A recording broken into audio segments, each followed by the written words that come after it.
I'm Haze Hartwig. This is Bamboo, Vancouver's property management and investment podcast.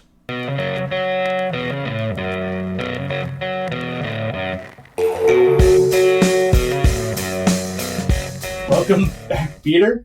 Thank you. Welcome to Vancouver's podcast, Bamboo, Vancouver's property management podcast. So now we're on video. It's a lot different. Yeah, it's the way of the world, man. Yeah. So basically we're going to touch through a couple of the stats and that, but I mean, there's a bunch of other stuff that's been going on that I really want to get into. More importantly, ideas of how to fix this. I mean, maybe not fix it. There's no silver bullet, as we've talked about in the past here and there, but let's be real. There needs to be some changes, and the ones that are making aren't quite cutting it. Yeah, exactly. Right? So we will touch in, though, the average rent for a one bedroom in Vancouver has actually dropped a little bit. So I guess that sort of works out with our show today. Sure.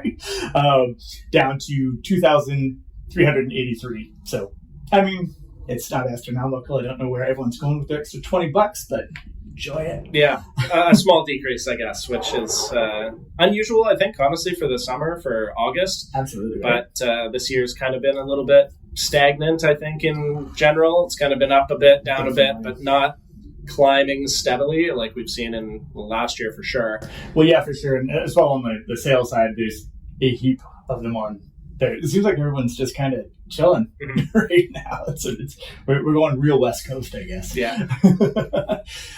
They did change rules twice, though. I'm sure you're up to that. Yeah. A few of our listeners and now watchers, I guess. So they had the rules set for if anyone was purchasing, it was 4 months and 30 days for a tenant to challenge it if it's for owner use. And now they walked it back to 3 months and 21 days. But it's still 4 months and 30 days if the owner's actually moving in and it's not being purchased. So what are your thoughts on that? Do you think maybe they should have asked us, anyone in the industry first? Yeah, I was actually surprised. I got the email today from the BCFSA that was them walking back that the purchaser portion of it, or putting it back from, I guess it was 2 months before, then they put it to 4, and then now back to 3. So, but I'm surprised that they kind of walked it back so quickly. I think it's a good thing, and it makes sense on the purchaser side for sure, because it didn't make any sense based on the timelines of escrow and all that stuff. None of it. It didn't make any sense on the financial side. No. So, yeah, I think there would have, they obviously didn't do their research ahead of time, and I don't even think they asked anybody. I think they're just like, "Hey, this is a great idea. Let's just do that. Let's just double the amount of time. That sounds good." Yeah. So I think they just decided arbitrarily that 4 months sounded better than 2 months, I guess, and So it's still 4 months for the for owner's use, which is a long time, to be honest. Oh, absolutely. It's a really long time, but I realize we're trying to help out tenants and all that, but 2 months, people were still able to find a place.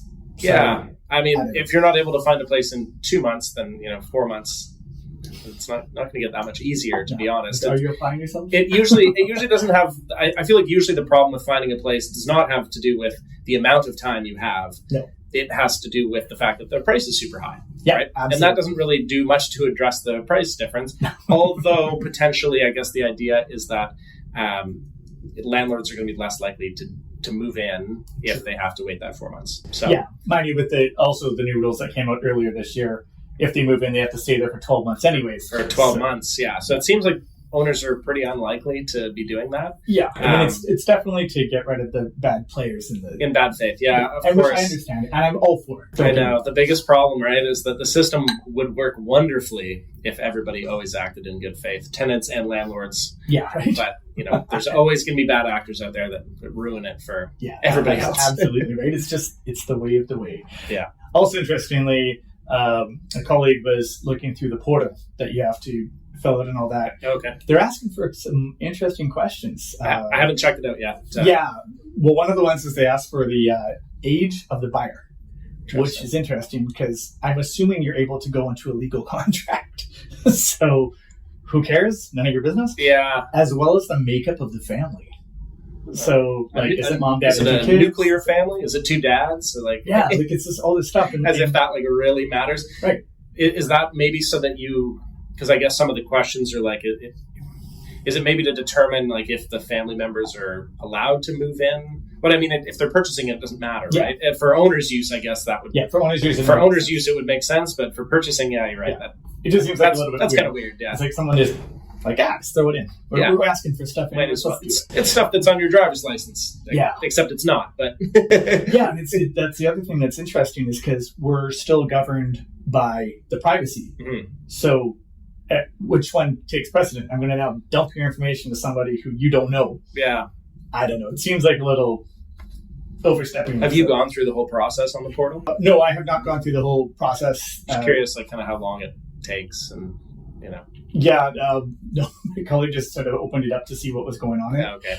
Checked it out, yeah. But yeah, he doesn't know. He's from another company, so we're like, he's just sharing what was going on. I'm like, sure. Oh, that's interesting. We'll see how that goes. Yeah, I mean, I probably will have the owner fill it out. If it's for landlord personal use, I will have the owner fill it out instead of filling it out myself and saying, what's the makeup of your family again? How many daughters do you have or whatever, right? Yeah, I mean, that's only going to apply to the purchasing side, which should be pretty straightforward in all honesty. Yeah. Because like we get the fin track, so we know the age of your client kind of thing. So you just sort of have to, we know that we're going to have to share it back and forth. It just sort of seems that it's unnecessary information. Yeah. Because just a couple of extra hoops, I guess. Yeah. You know what I mean? Why not make it harder? Yeah. Right. So speaking of harder, and you touched in on pricing, what are some solutions? Like, is it just a runaway train, man? AC/DC quote there. Yeah. I mean, the obvious one is the more supply. And I keep seeing things in the news about that Vancouver has like some of the worst zoning in all of North America. Because most of the usable land is all zoned for single-family housing. And I guess the people who own the single-family homes are the ones that vote. So that's instead of... A little bit of NIMBYism, you know? Like, I really want to help those guys out, but just not here. Yeah. I mean, I think it would make more sense to build... You don't have to build these huge towers. Like, Vancouver's already super, super dense. Yeah. Like, I think one of the most dense cities in like the North America or maybe even the world. One of them, it's probably in the top 10. But I think making 3 to 5 story apartment buildings like on the corners or on the main streets and stuff like that, like they're doing on Cambie and Broadway, makes a lot of sense. Yeah, totally. And I think what we need a lot of is purpose-built rental. Mm-hmm. So that way, if you want to move in there and stay parked there for 30 years, you will, because no one's going to knock on your door and say, hey, I'm selling it now. Yeah. Right? It is pretty rare. Whenever I'm doing showings, I always ask the tenants come in and I say, why are you moving? And they almost always say, I'm moving because the landlord's moving in, or I'm moving because the landlord is selling. Yeah. They're almost never like, I just wanted a change of pace. Yeah. Exactly. Almost never. It's very rare that somebody says that, or somebody goes, I just want to upgrade to a nicer building. I mean, sometimes that's what people do as well at the same time, but very often it seems that they're being forced out and not willingly wanting to move, which makes sense, obviously, because you're more or less locked in, well under market price if you've been there for a while. So it makes sense not to move around. That's where the sticker shock comes, man. Like, I've seen a couple of these people coming through and they've been living in their place for 10 years, and now they're trying to find a 1-bedroom again, and it's like, that's an extra G for sure right now, and that's a heavy hit for a lot of people. Man. Yeah, so, I've been in my current place since 2020, I guess, almost 4 years, and I'm paying probably $500 or $600 less than what I know another unit in the building has rented for. Yeah, and that even if I wanted to rent in another building, I'm probably close to $800 to $1,000 under market right now, and I've only been there 4 years, right? So you can imagine some people after 30 years are paying. Right? It's like it's get thrown out to the dogs, you know? Like, it's pretty nasty. So that's why I think a lot of more purpose-built rentals would be a good idea. I find it interesting, though, that they seem to be like the government has moved it onto the private sector to deal with, and it's terrible, to be perfectly honest. I also find that I think that what would help as well to get people there is if some developers would not try to build the Taj Mahal all the time. I think generally what I've seen is most tenants are looking for safe, clean, working condition in a good location.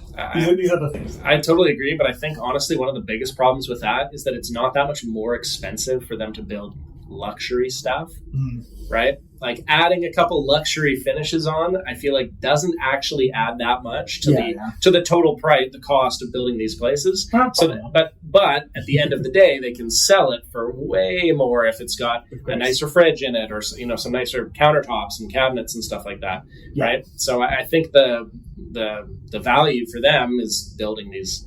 And I say luxury in quotes, and now you guys can actually see I'm doing quotes here, because sometimes those luxury ones aren't super luxury. They're just like they're running the like quartz counters.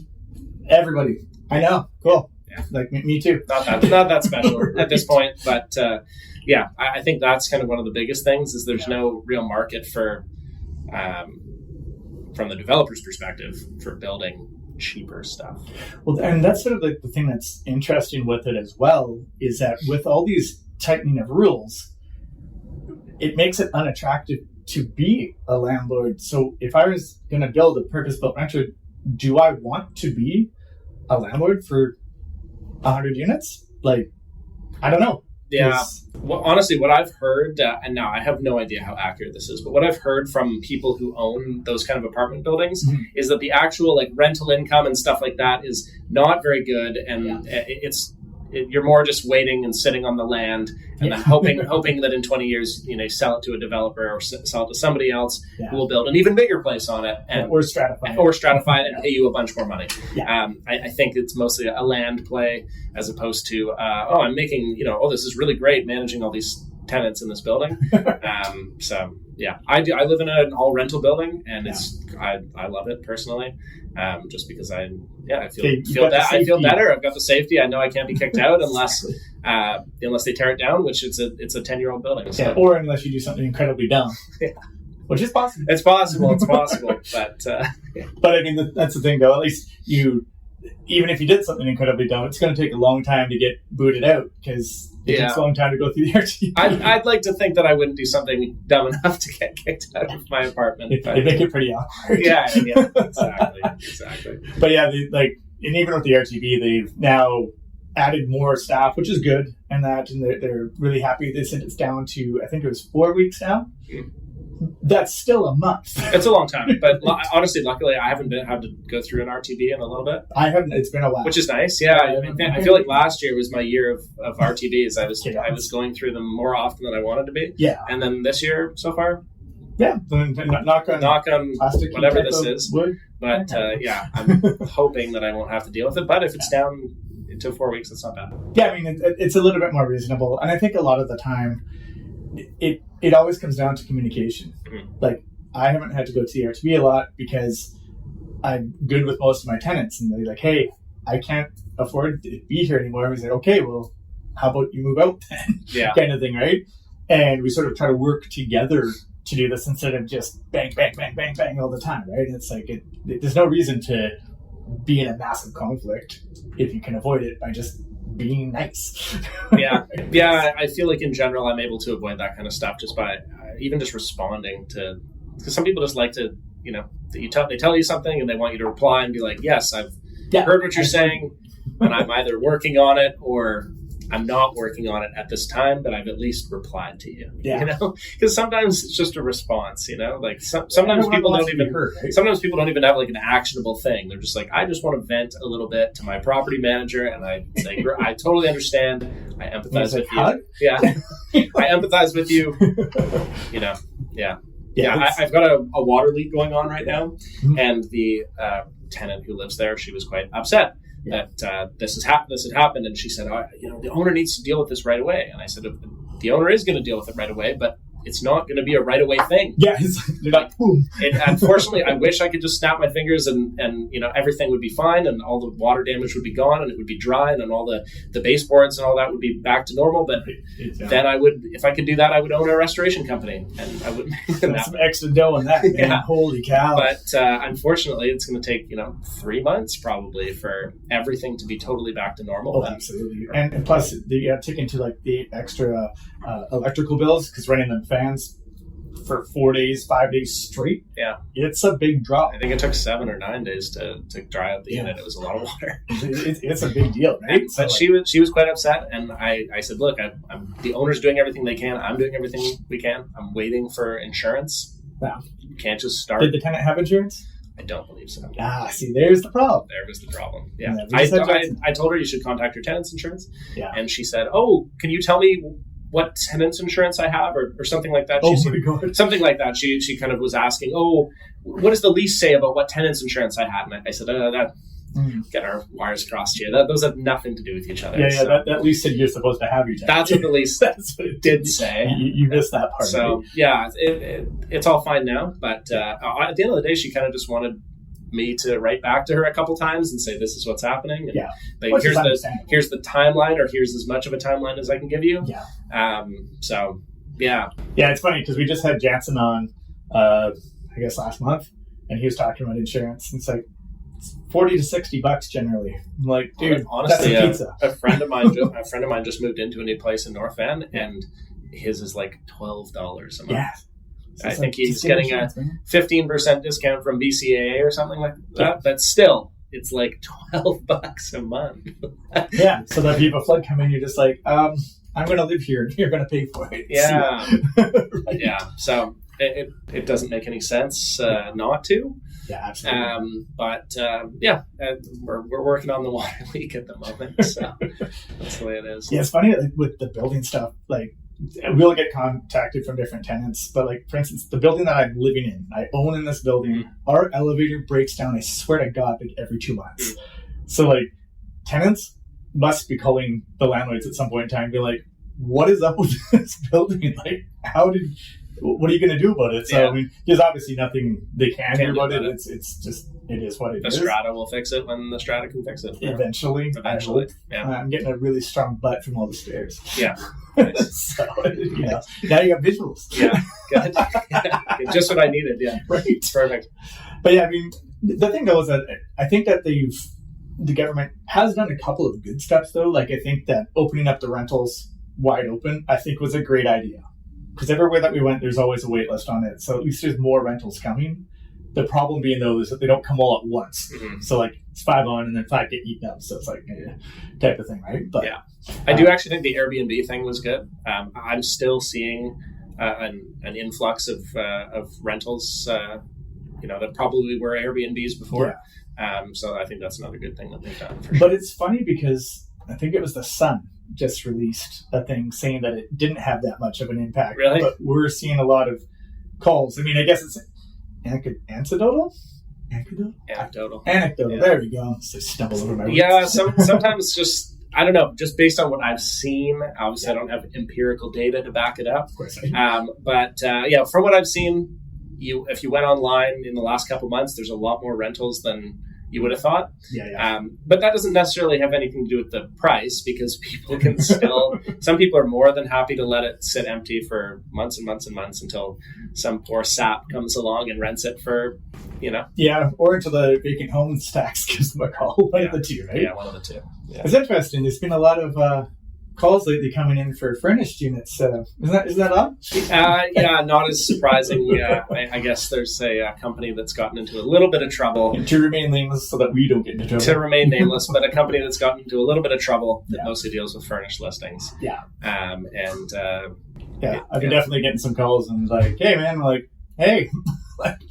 Funny finding you here. Yeah, honestly, not surprising that we're getting calls, but honestly, I'm surprised it's a relatively large company that's altered a bit, I guess. Yeah, which is, I guess it's stay up on your paperwork. Yeah, unfortunate for some of the clients too, because absolutely. I saw that the accounts had been totally frozen. Yeah, so they can't get their rent. They can't get the rent at all. Yeah, that's got to be tough, especially because I know that a lot of those units that were furnished were downtown, so we're not talking chump change here. No, some of these are quite expensive. So. Yeah, so.